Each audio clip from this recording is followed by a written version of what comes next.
Hi guys! Ang isi-share ko sa inyo ay ang aking nilutong saluyot na may papaya, may talong, sitaw, bayabas at tinapa. Yan po guys, bumili ako ng saluyot 20 pesos. Yan, isang taling malaki. At yung bayabas, galing yun sa bukid. Dala ng aking mister.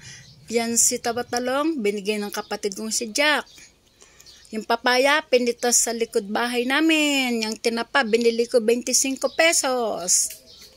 Yan ang aking iluluto. O, ayun po, pinakikita ko naman po. Yan nga pala yung aming bagong kusinaan. Yung dati naming pisonet. Dito na ang aming kusinaan. Yan papag na maliit. Diyan po ako nagtatrabaho. Minsan diyan ako nakahiga. Diyan ako nanonood ng mga video. Ayan na, nagpainit na akong tubig. Isang mug lang muna ang akin nilagay na sabaw. Tapos, lalagyan ko ng alubaybay or bagong isda or sa iba ay alubebe. Pang-abraw. Marami-rami ang akin nilagay na bagoong. Dahil marami ang aking iluluto. O, yan po, nilagay ko na ang napakaraming saluyot. 20 pesos yan. Napakarami ng isang taling saluyot. Siya nga pala, bino-voice over ko ito kasi may nagtatrabaho sa harapan bahay namin. Ginagawa ang daan sa harap bahay namin. May maingay na mixer, may maingay na jackhammer, maingay mga tao. Kaya ito bino-voice over ko lamang po. Yan, inilagay ko na yung saluyot. Napakarami. Inuna ko siyang ilagay. Ganyan po ako magluto ng saluyot. Inuuna ko siyang pakuluan. Yan na yung papaya. Pag kulang kasi sa luto ang saluyot, nakaka-LBM po. Marami na po ang nagsabi na ganon. Nilagay ko lahat yung papaya.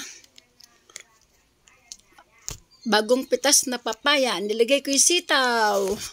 Mga bagong pitas din po yan. O, sayang kasi. Kung di ko naman ilagay dito sa niluluto ko. Ay, binigay lang ng kapatid ko yan na si Jack. Ayan, nilagay ko yung tinapa. Isang saping tinapa. 25 pesos. 4 ang laman. 4 lang na maliliit.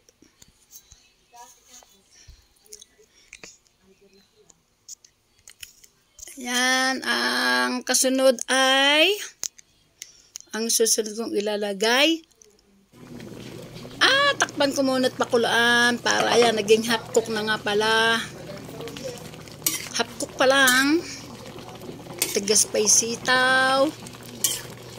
Matigas pa yung papaya, yung saluyot. Hindi pa rin siya luto. Kukunti ang sabaw, parang nanutong na yung ilalim ng saluyot, oh. Konti kasi nung una kong sabaw. Naamoy ko ay parang nanunutong yung ilalim. Yun yung saluyot, oh. Kaya ang gagawin ko ay magdadagdag ako ng kalahating mug na pansabaw, kalahating tubig. Ayan, nilagay ko muna yung talong. Binigay din yung talong. Yan.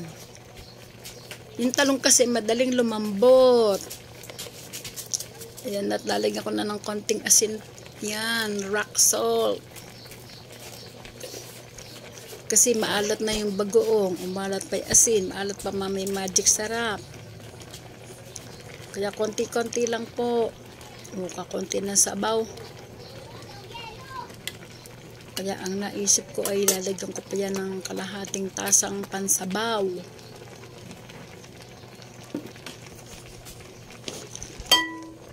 At tinakpan ko muna, pakuluan ko muna siya. Ayun na, nilagay ko na siya na sabi kong sabaw.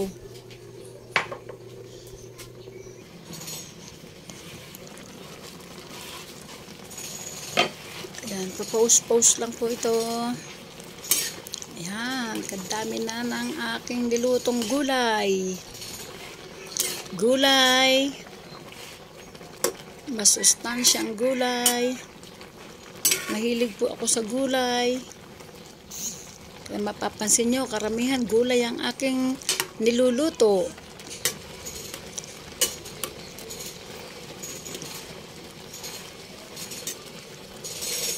Pag ayaw nilang gulay, bibili sila ng lutong ulam.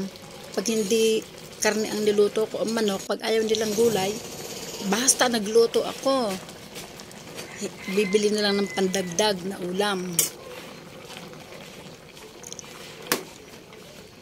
Marami naman mabibiling lutong ulam po, pandagdag dito. Ayan, ilalagay ko na ang bayabas. Inalis ko ang buto ng bayabas. Kasi minsan, hindi ko inalis ang buto. Ay sumuksok sa ipin ng aking mister. Ay magagalit siya pag nangyari na naman yun. Pero uwi niya yung bayabas na yan.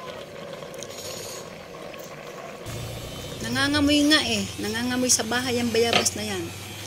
Kaya naisip ko iluto. Ano kayang luto? Yun, nakita ko yung saluyot. Kaya naging luto sa saluyot. Ayan.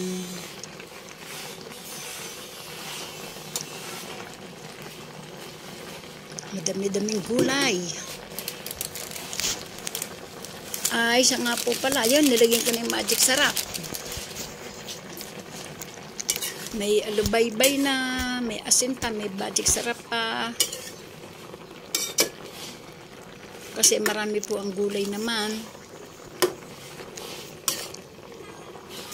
Konting asin lang po yung nilagay ko. Ayan, konting halo-halo.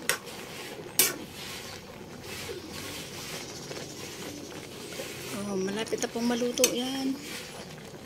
Yung bayabas na lang ang aking niluluto. Oh, medyo sariwa pa yung bayabas.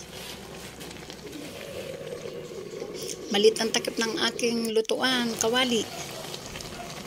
Yung kasing takip ko ng karderong malaki, pati yung karderong malaki, napahiram, ay nawala po iyon.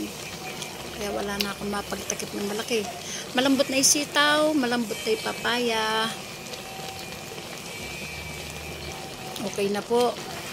Okay na ang ating niluto. Siya nga po pala. Matamis ang bayabas. Manamis-namis. Kaya hindi masyado umasim. Nati Remio YouTube. Please like, comment, share, and subscribe.